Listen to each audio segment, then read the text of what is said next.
I used to see him often. Well, I guess I shouldn't really say him, more like it. Then I moved away, to another state, another city. I don't see it anymore. Not physically, though it creeps through my mind in its swooping, slinking ways.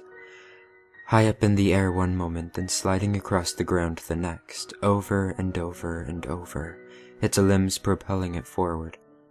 The mere thought sends ice-cold shivers down my spine. It used to watch me, but it can't anymore. At least, I don't think it can.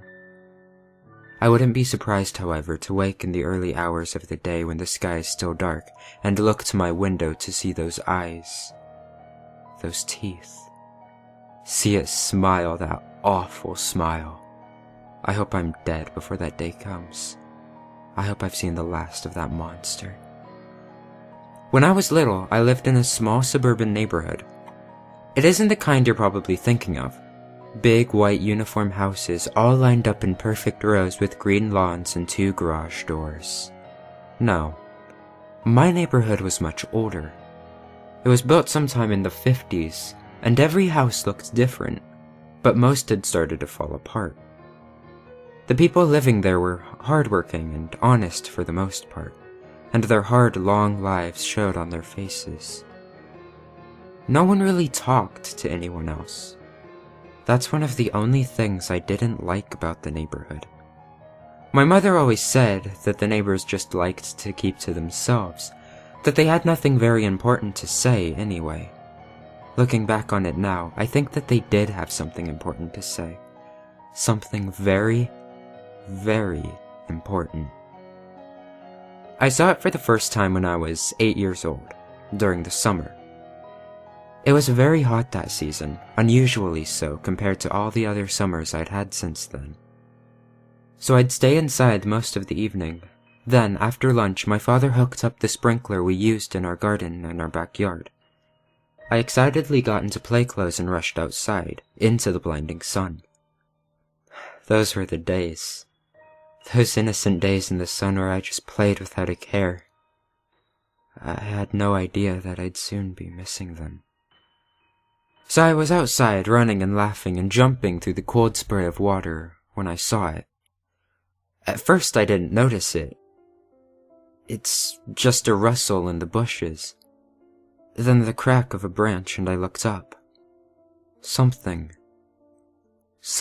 dark moved through those leaves. Something as black as midnight, yet it shimmered when the sun hit it. It ran, or galloped. To this day, I'm still not sure what to call it. From the small forest behind my house, leapt over my neighbor's fence and disappeared from my view. I was curious, so I chased it. The pavement burnt my feet, but I didn't care. I watched, along with a few other neighbor children, as the creature swept in and out of the shadows of trees, making its way down the street. It was large, probably about 8 feet tall if it stood upright, though it never did. Instead, it stayed hunched over, its hind legs curled up at its sides, the knees protruding grotesquely past its torso. Long, white, curled claws grew from bony feet and slender fingers. Its arms were gnarled, the joints bulging under twisted muscle and skin that was black and rubbery, stretched thin over whatever bone the beast had. It caved in at odd places and almost looked as if it were rotting. Still, when it crept through the sun, patches glistened gray and blue, as if it were made of some sort of foreign glass. Then there was its face. The skin was the same, stretching over an oblong oval skull that jutted out in the back. Its eyes were sunken deep within its head, large and round and hollow. They glowed a weird white yellow, one I'm sure doesn't have a name to this day. Really, it wasn't even glowing. It was more of a pulsating, an ever-present light that seemed to come straight from the non-existent soul deep within the monster's core. It always seemed to smile. Its mouth stretched like its skin far across its face.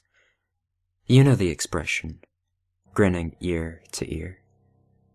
It was literal in this case. Each corner reaching each side of its face where ears would have been if it had any. Within its smile were 2 rows of pure white teeth, long and sharp. In fact, each tooth was so long that it could never close its mouth. The sharp tips just clacked against each other as it sulked around, waving its head from side to side as if sniffing something in the air. I used to find this silly since it had no nose, but now the thought just terrifies me. We kids just watched in a sort of dazed amazement, never having seen anything like it before. I suppose I thought it was just some species I had yet to learn about in school. I wish that's all it had been. Then our parents called us back inside for dinner, and we grudgingly obeyed, not wanting to get in trouble. I'm not sure about the other kids, but I never quite forgot the creature I'd seen. I got preoccupied with other things, sure, but its image was always in the back of my mind, burning there, waiting for me to remember it late at night while I tried to drift off to sleep. It got its wish. That night I was laying in bed with my covers pulled up to my chin despite how hot I was. The nightlight across from me barely gave me comfort from the thoughts of ghouls and ghosts hiding in my closet or under my bed.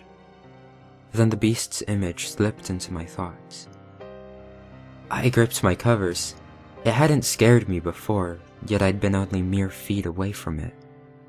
But now, after having the image sit in my mind all day, my brain registering its unworldly appearance, I started to fear it. It was bad, I know that now. Then I heard a tap. I froze. Another tap. I didn't dare move. Then there was another, and another, and another. It was at my window. I could hear its long claws scrape against the glass, hear its razor-sharp teeth as they clicked together. I could hear its breathing. Heavy, husky. In and out, in and out. Finally, I could no longer bear it. I tore my eyes from my nightlight and gazed through the dark room towards my window.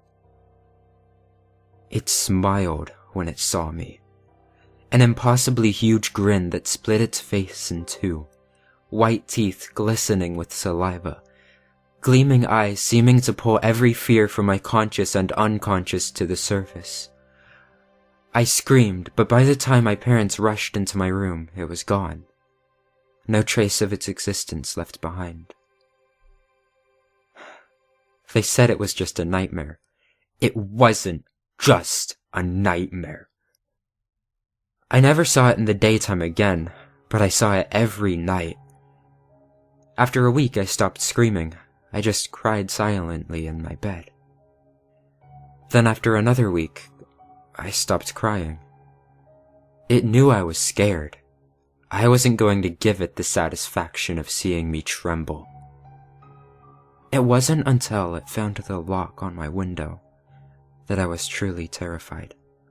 I'll never forget the clunk the lock made when it had been moved for the first time in years, or the warning screech of the window as it slid open, or the heavy breathing at my bedside. I'll never forget those eyes as they gazed at me from beyond my covers.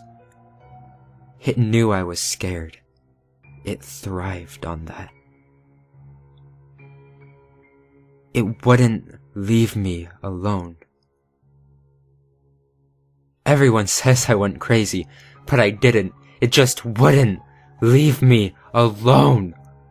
I hardly ever slept. My hair started to fall out and I always looked tired. My parents brought me here, in this psychiatric hospital. It's a nut house! That's what it is! I'm not crazy! It's been years. Years.